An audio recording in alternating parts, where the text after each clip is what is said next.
Hello friends, in this video I am going to talk about the very important act, that is the India Independence Act 1947. Now in state PCS this question has been asked so many times, on which date the Indian Independence Act was passed in British Parliament. So I am talking about when it was passed in British Parliament. Passed in the British Parliament. What is the meaning of passed in the British Parliament? Means when Crown give the assent. If I take the example of Indian Parliament, suppose there is one bill, Constitutional Amendment Bill, introduced in Lok Sabha, pass, introduced in Rajya Sabha, pass. So it is still a bill. It is still a bill until President Sahab give the assent. So when President Sahab give the assent, so this bill will become the act. Fine. Now when this India Independence Act 1947 passed in the British Parliament, answer goes to July 18, 1947. July 18, 1947. Clear? So this is, my dear friend, asked question. Fine. Now next, the act provided for the partition of India in two countries, that is, one is called by the name of Pakistan, second is the India.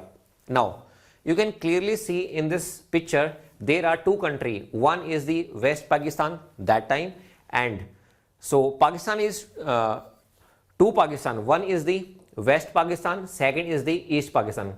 Currently this West Pakistan is called by the name of Pakistan. Now you are having one doubt, sir, what happens to the East Pakistan? My dear friend, East Pakistan is still there, but name is changed. Sir, what is the name? Name is Bangladesh. Name is Bangladesh. So there is a separate story of Bangladesh. I will teach you in the international relation in a separate video.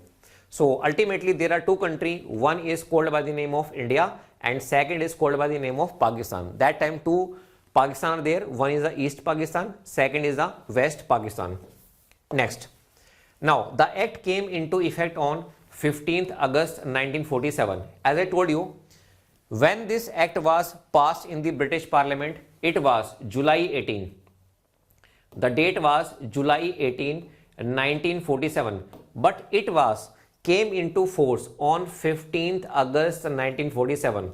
Now you are having one doubt, sir, why it came into force on 15th August? Because Japanese soldiers, Japanese army surrendered on 15th August. And that time who was the Viceroy of India? Viceroy of India was Mountbatten.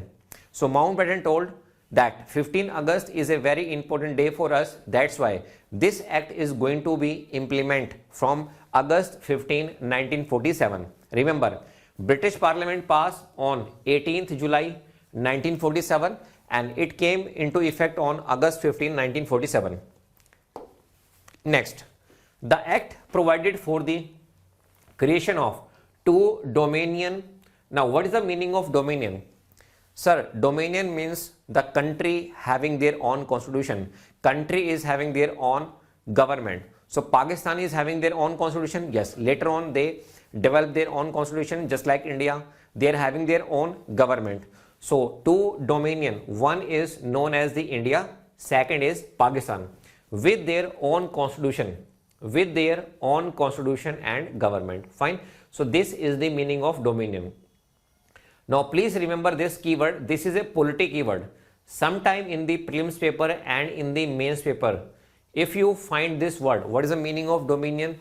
Dominion means country having own constitution, country having own government. Fine.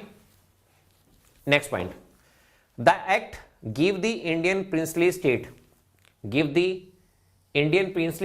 the option to join either India or Pakistan or remain independent. Before 15 August 1947, there were 563 princely states. Out of this 563 princely states, 560 join India. So 560 become part of India. Now there are three princely states. If I say they are still independent, the first one is Hyderabad. Second one is Junagadh. Third one is Jammu Kashmir. So everyone is having their own story. Now let us start with the Hyderabad. The ruler of Hyderabad was Muslim, but maximum population is. So Nizam of Hyderabad was a very rich person and he is also having their own army. So Nizam of Hyderabad told, we are neither merged with India nor with the Pakistan. We want to remain independent. Now what happens when India got independent? After that, Pandit Jawaharlal Nehru became the first Prime Minister of India. He told to the Patel Sahab, please look at the Hyderabad. So Hyderabad is saying that if you are having an army, we are also having an army. Let us do one-to-one fight. But what happens later on when Patel Sahab approaches towards the Hyderabad with the army, because Hyderabad army was very weak in front of the Indian army. So they signed one treaty. So Hyderabad became the part of India. What about Junagadh? The ruler of Junagadh was Muslim. So he already do the treaty with the Pakistan. He told, I am going to merge with the Pakistan. But what is the problem? Problem is that maximum peoples are Hindu. So what happens? Revolt happened. And after revolt, Indian government got a chance. So plebiscite happens, means voting. So 99.9% of the people, they vote in favor of India, that we don't want to merge with the Pakistan because Pakistan is a Muslim country. We want to remain with the India. So problem of Junagadh also solved. Now what about Jammu Kashmir? In Jammu Kashmir, ruler was Hindu, but maximum population was Muslim. So this king told, we are neither going to merge with India nor with the Pakistan. But what happens? Pakistani attack.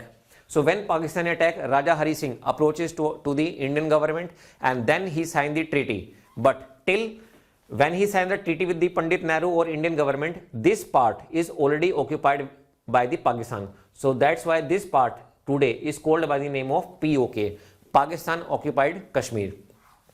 So I think up to here you do not have any doubt. Next point. The act granted Indian citizens the right to choose their own government through the free and fair election. Sir, now who is going to choose the government? You people, with the help of free and fair election. If you like this particular government, vote for that and this government is going to work for you. If you don't like, with the help of no confidence motion, you can remove that government also. So this act give the right or guarantee. Now another point, this act also provided for the division of asset and liabilities between the India and Pakistan. Previously there was only one country, that is the Akhand Bharat, hai na?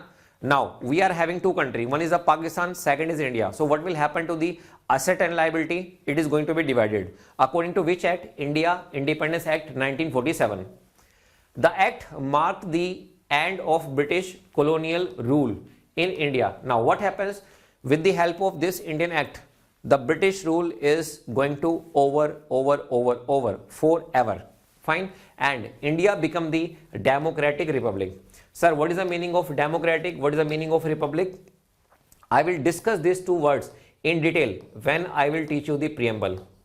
Because in preamble, I will discuss democracy. What is the meaning of democracy?